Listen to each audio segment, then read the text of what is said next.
direct from the depths of the St. John's. Revenge of the River.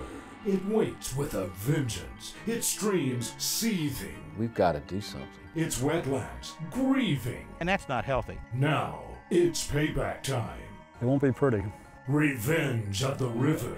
The river is damaged. A river with issues.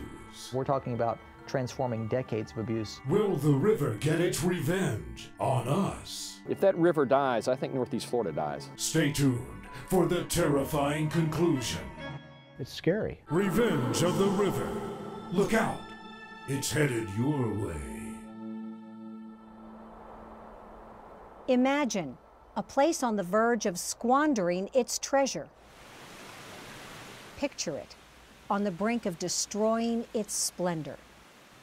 Then snap out of it and look no further than your own front yard. The place is Northeast Florida. The treasure, the St. Johns River. And the gloomy scenario just given is much closer to grim reality than you might think. There's still time to fix the St. Johns, but repairing a sick river is enormously complex, and it brings a breathtaking cost. In the meantime, our river's not waiting on us. Its dilemmas grow daily. The experts already know, unless a massive intervention takes place, the river will start acting out. Indeed, it already has. Return of the Green Monster. Summer 2005, the Green Monster, a grotesque, gunky green goop, gulping up a gasping St. John's. It was the river's way of saying, "Can you hear me now?" God in his infinite wisdom sent us a message when it did the blue-green algae. He was saying, hey guys, I've given you this river, but you haven't taken care of it well enough. And though the green is gone, at the moment anyway, it's 2 years later. And we still have a polluted river. We spend millions of dollars a year on environmental protection, regulation, restoration, and yet we still have a sick St. Johns River. Put it this way, if the river got a report card today. You give it a D-? A D-, yeah. That bad? Yeah. So here's the D list. 7 dirty little secrets now ravaging our river and the communities that surround it. Pollutants still pour in daily, courtesy of our sewage, our industry, and our over-fertilized yards. The environment, especially Northeast Florida, has an incredible ability to heal. You've just got to stop poisoning it. Streams are clogged with sediment and choked by bacteria. We have 50+ streams on the impaired list. Dangerous toxins lurk in the algae. These toxins around the world have been shown to make people sick and sometimes kill human beings. Failing septic tanks, finding the right policy. We're not anti-septic tank, we're just anti-leaking and failing septic tanks. So coming up with a policy that does that is challenging. River recreation is clearly at risk. I would not swim in the river. I wouldn't water ski in the St. Johns, and I wouldn't wade in some of the tributaries that are heavily contaminated according to the latest data.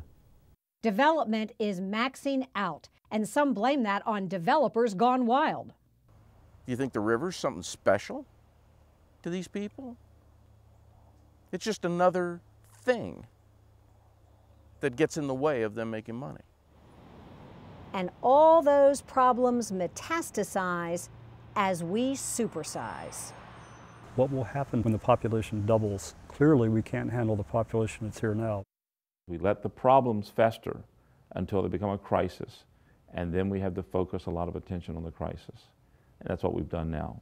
If we had done what we should have done 30 years ago, we wouldn't have this problem now. But we didn't. And there's a scary little line sounding like something straight from a horror movie that says it all. And the phrase we use is death by 1,000 cuts. We're at the crossroads. We can't continue doing things as we've done in the past. The decision is up to us. If the river is a sick patient, then government is the primary care physician. But the prescription as written is a huge pill to swallow, and there's no guarantee of a cure.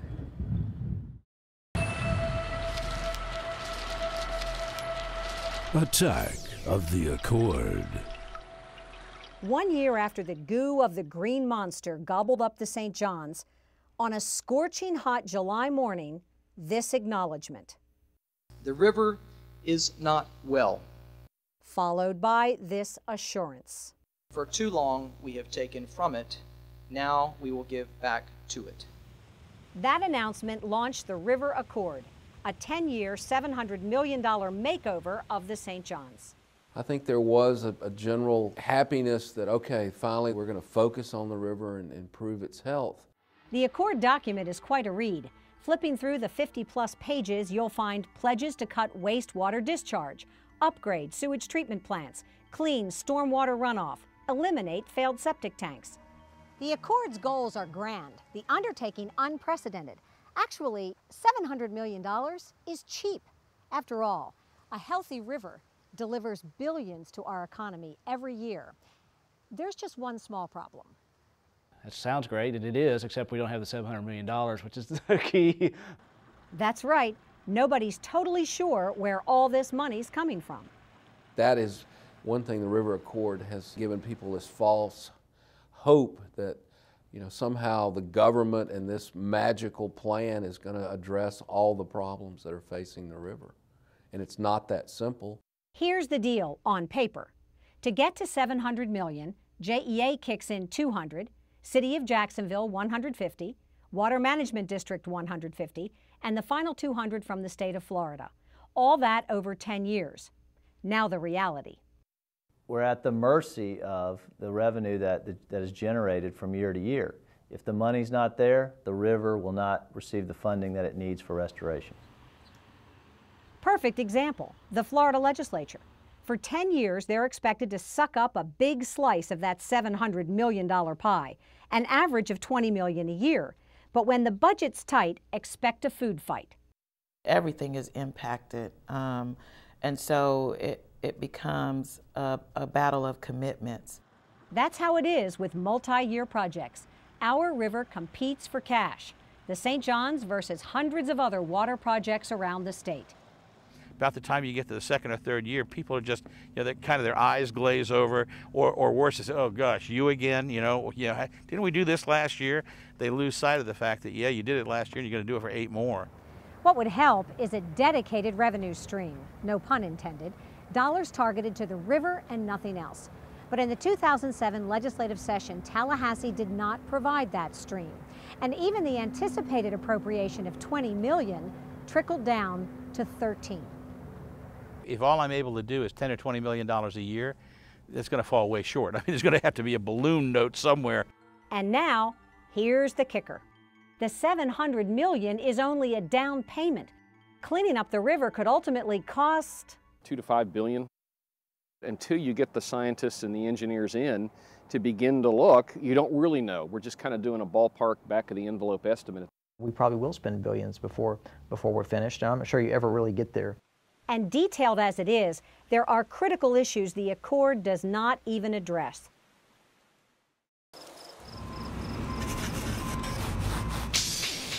The incredible shrinking wetlands. We used to call them swamps, mucky, slimy places awash with spooky creatures. That was the attitude for about 200 years. People regarded wetlands as wastelands. Then scientists discovered what wetlands are all about. Our wetland systems are really the kidneys of our ecosystems. Human beings can't live without kidneys. Human communities can't make it without wetlands. Wetlands grab nutrients, flush pollutants and trap sediment, gobbling them up before they attack our river. Wetlands protect our homes from the aftermath of terrible rains, even hurricanes, because they soak up and store floodwaters like a giant sponge. Wetlands serve as breeding and nursing grounds for millions of fish. Florida's fishing and tourism industries have billions of reasons to care. Wetlands may be indispensable, but they are not indestructible. Fact is, they are disappearing fast, buried under tons of concrete, asphalt, housing developments, and parking lots. How many acres of wetlands have we lost? That was one of the questions the St. Petersburg Times posed in Vanishing Wetlands, a 2005 investigative series. Using satellite imagery, they tracked the state's wetland loss since 1990. We found that we had lost about 84,000 acres of wetlands And that's just to urban uses. We didn't look at mining, we didn't look at agriculture. If you throw those in, probably the losses top 100,000 acres. And Florida had already lost half its wetlands. Some scientists believe we're now at a tipping point.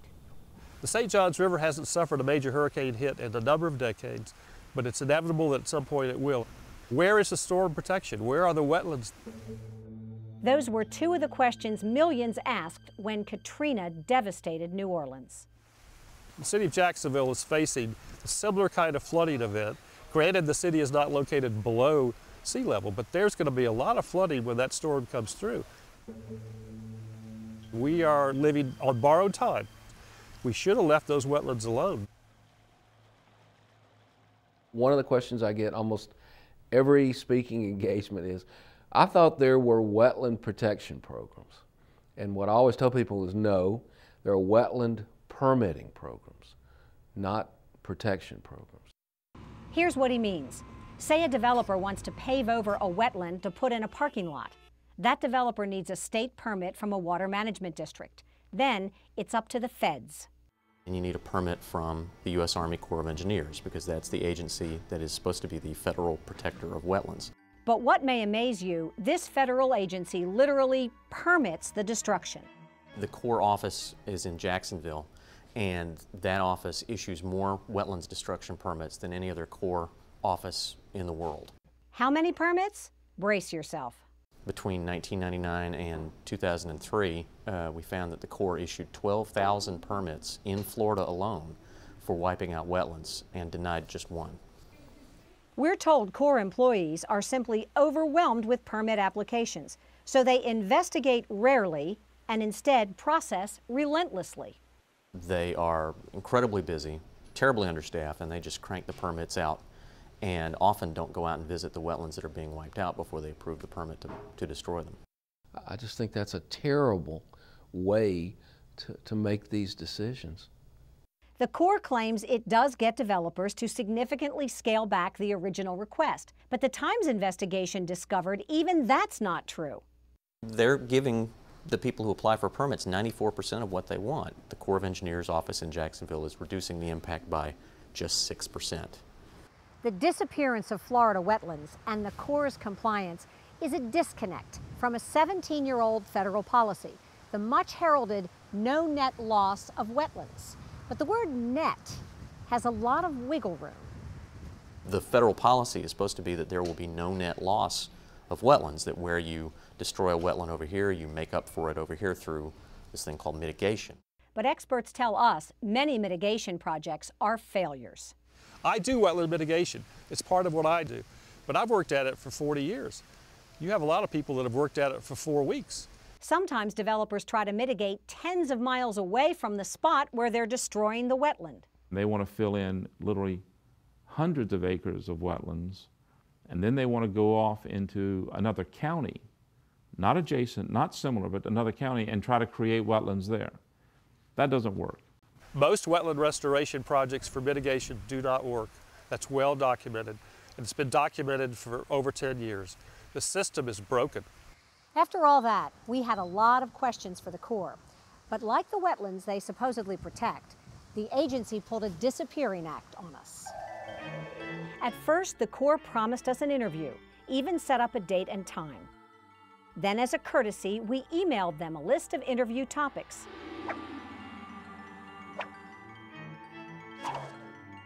"20 minutes after receiving that list, they canceled the interview.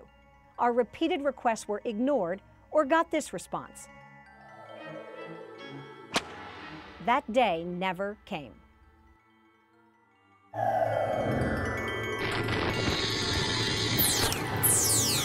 The Vanishing River.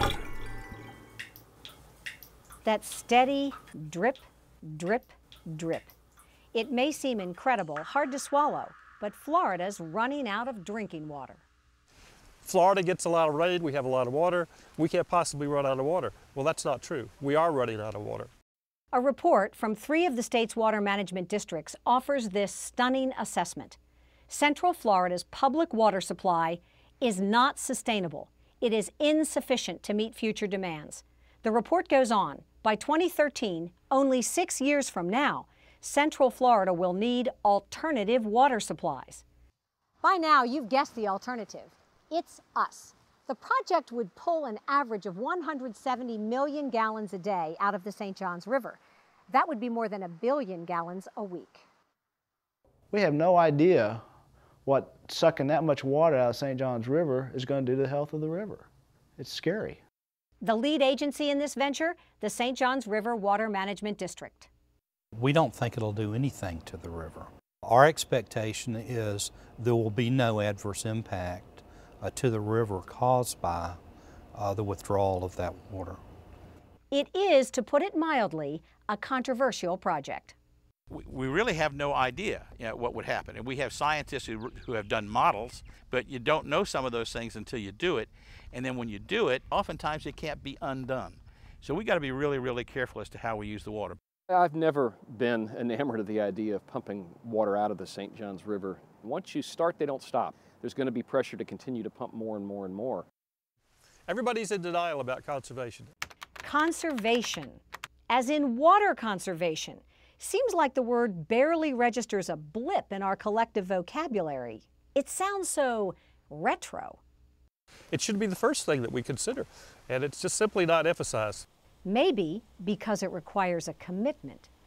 Did you know we take half of our drinking water and spray it on our lawns? And that percentage actually climbs to about 70% in the summertime. Most of our potable water supply is used for what? Irrigating lawns. Potable water, treated, safe drinking water on lawns. That is ridiculous. If everyone in the St. Johns watershed, that's nearly 4 million people, followed the standard recommendations, water twice a week before 10 a.m. or after 4 p.m., only 3/4 of an inch per watering, that's all you need. If everyone did that, you're talking about hundreds of millions of gallons that would not have to be taken out of the St. Johns River. Just by watering less? Wow. Remember just a moment ago, we were talking about pulling more than 1 billion gallons a week out of the St. Johns. If we could just reduce irrigation by half of what we do, then we could extend out significantly that time to when we have to develop alternative sources of water. Think of it, hundreds of millions of gallons saved by not overwatering your grass and sometimes the sidewalk.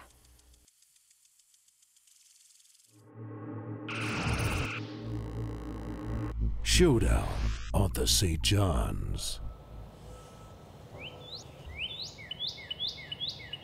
Some say there's a darker side to the Sunshine State, an all too cozy relationship between regulatory agencies and those they regulate.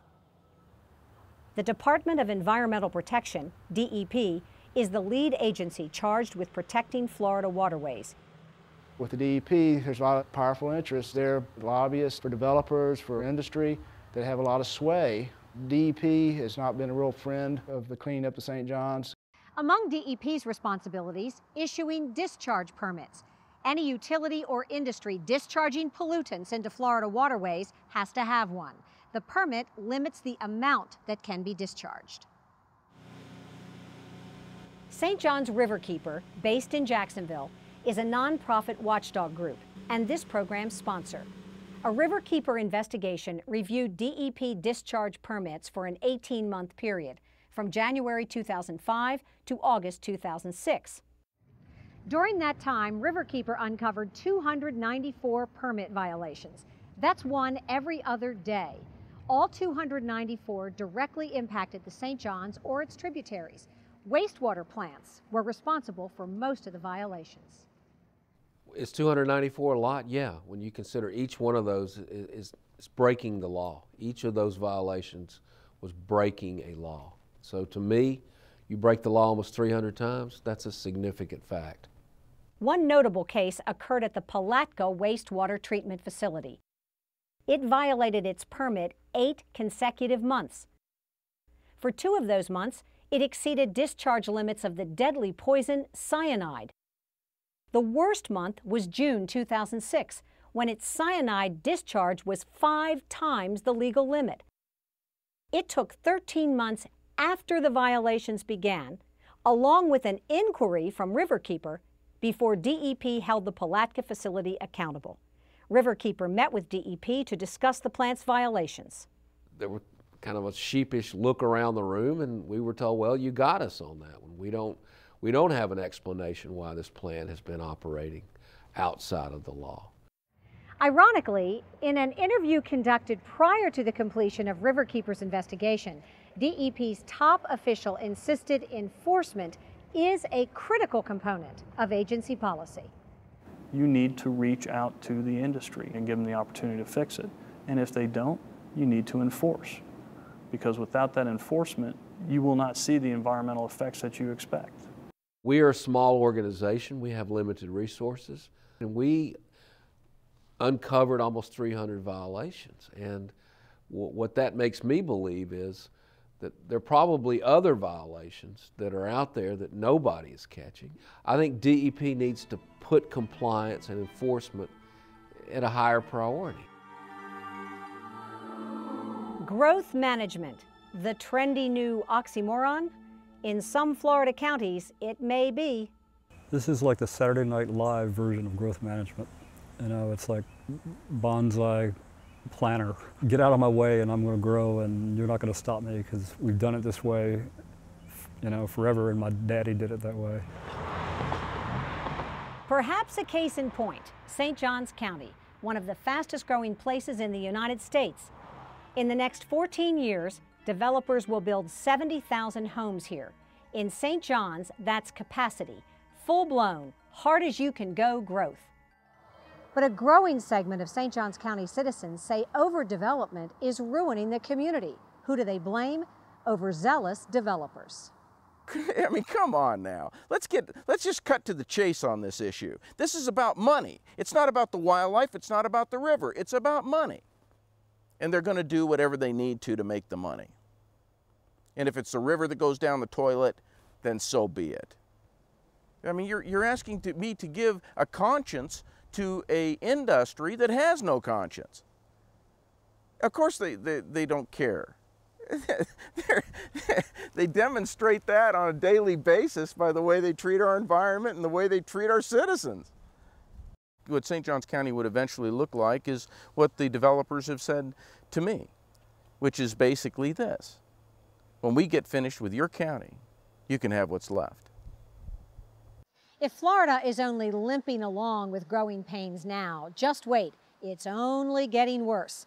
Imagine the state with a population double what it is now. The first response people have is, you know, good grief, we're doomed. We can't deal with all this. We need to first look at what can we do as individuals. I think if we ever lose sight of that, then all the problems that we've been talking about will just continue to get worse. We need to look inside ourselves. We're going to make our environment better, cleaner, and stronger.